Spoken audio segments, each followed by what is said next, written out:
രാവിലെ എന്നിട്ട് കുളിക്കാൻ മടി പിടിച്ചിരിക്കുന്ന ഒരു ഇരുത്താണ് കേട്ടോ. അത് ഇവിടെ ചെങ്ങ കുളിച്ചില്ലെങ്കിൽ ചുവട്ടിൽ ഈച്ച് പോയ പോലെയാണ്. ചേച്ചിയുടെ വായിന്ന് കുളിക്കുന്നത് നമ്മൾ കേട്ടോണ്ടേ ഇരിക്കണം. അങ്ങനെ നമ്മുടെ തേച്ചപ്പൻ വരാറായിട്ടോ. അങ്ങനെ കുളിയൊക്കെ കഴിഞ്ഞ് കഴിഞ്ഞാൽ ഉമ്മർത്തവനെ വെയിറ്റ് ചെയ്തിരിക്കുകയാണ്. അവളിത് തേച്ചപ്പനെ കൂട്ടാൻ വേണ്ടിയിട്ട് പഠിക്ക് പോയിട്ട് നമ്മുടെ വീടിന്റെ ഫ്രണ്ടിൽ വണ്ടി നിർത്തും. ഇന്നാള് ഞാൻ കൂട്ടാൻ പോയപ്പോൾ മാത്രം വണ്ടി അപ്പുറത്ത് കൊണ്ട് നിർത്തി. എന്നിട്ട് ഞാൻ അപ്പുറത്ത് വീട്ടിൽ പോയിട്ടോ കൂട്ടും. അങ്ങനെ തേച്ചപ്പൻ വന്ന കുറച്ച് നേരത്തേക്ക് ഇവന്റെ തള്ളി മറിക്കലാവും കേട്ടോ. ഞാൻ ഉള്ളതുകൊണ്ട് അവൻ വായ തോരാതെ ഇങ്ങനെ ഇരുന്ന് പറയും.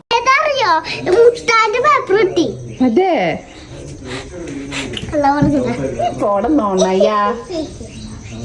എന്നെ കണ്ട അവന് ഡ്രസ്സ് ഇടണമെങ്കിലും എല്ലാത്തിനും ഞാൻ വേണട്ടോ. ഞാൻ ഇട്ട് കൊടുക്കണമെന്നില്ല, അവൻ്റെ ഒപ്പം വന്ന് നിൽക്കണം.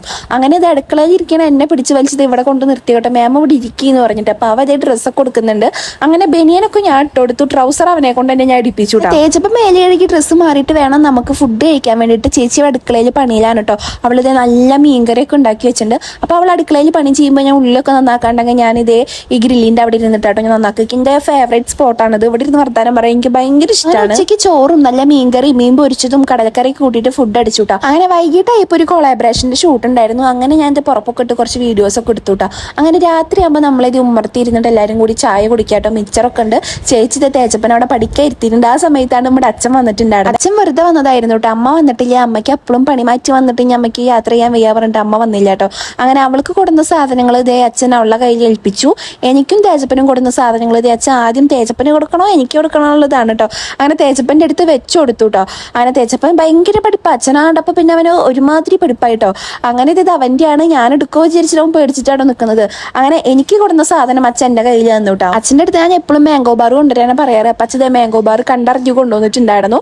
പിന്നെ ഇതേ പക്കുവട, ചമ്മന്തി അങ്ങനെ ഐറ്റംസ് ഒക്കെ കൊണ്ടുവന്നിട്ടുണ്ടായിരുന്നു കേട്ടോ. അങ്ങനെ ചേച്ചി അച്ഛന് ചായയൊക്കെ എടുത്തിട്ട് നമ്മൾ ഉമ്മർത്ത് പോയി ഇരിക്കാൻ കേട്ടോ. അപ്പോൾ ഉമ്മർത്തിരുന്ന് സംസാരിക്കാൻ ഭയങ്കര രസമാണ് കേട്ടോ. എല്ലാവരും കൂടി വർത്താനൊക്കെ പറഞ്ഞ് അങ്ങനെ ഇരിക്കായിരുന്നു കേട്ടോ. അപ്പോൾ ഞാൻ എൻ്റെ മാംഗോ ബാറൊക്കെ എടുത്തിരുന്ന് കഴിക്കുകയാണ്. തേച്ചപ്പോൾ അവിടെ ഇരുന്ന് പഠിക്കുന്നുണ്ട്.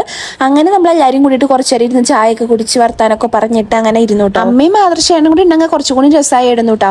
ആദർശേൻ്റെ പിന്നെ ഇപ്പോൾ വരാൻ പറ്റില്ല. പക്ഷെ അമ്മോട് വരാൻ പറഞ്ഞു വെച്ചാൽ അമ്മ പറയും അമ്മ പണി മാറ്റി വന്നേളൂ, അമ്മയ്ക്ക് വയ്യ, അമ്മയ്ക്ക് ഇനി യാത്ര ചെയ്യാൻ വയ്യ പറഞ്ഞിട്ട് അമ്മ അങ്ങനെ മടി പിടിച്ചിരിക്കും. അമ്മ ഇങ്ങോട്ടും അങ്ങനെ അധികം വരില്ല കേട്ടോ. അങ്ങനെ കുറച്ച് നേരം അച്ഛൻ നമ്മുടെ ഒപ്പം ഇരുന്നിട്ട് അച്ഛൻ തിരിച്ചു പോകാൻ വേണ്ടി നിൽക്കാൻ കേട്ടോ. അപ്പോൾ തേച്ചപ്പൻ്റെ അടുത്ത് അച്ഛൻ മര്യാദയ്ക്ക് ഇരിക്കുക, ബാക്കോട്ട് മറയല്ലേ എന്നാണ് പറയണേ.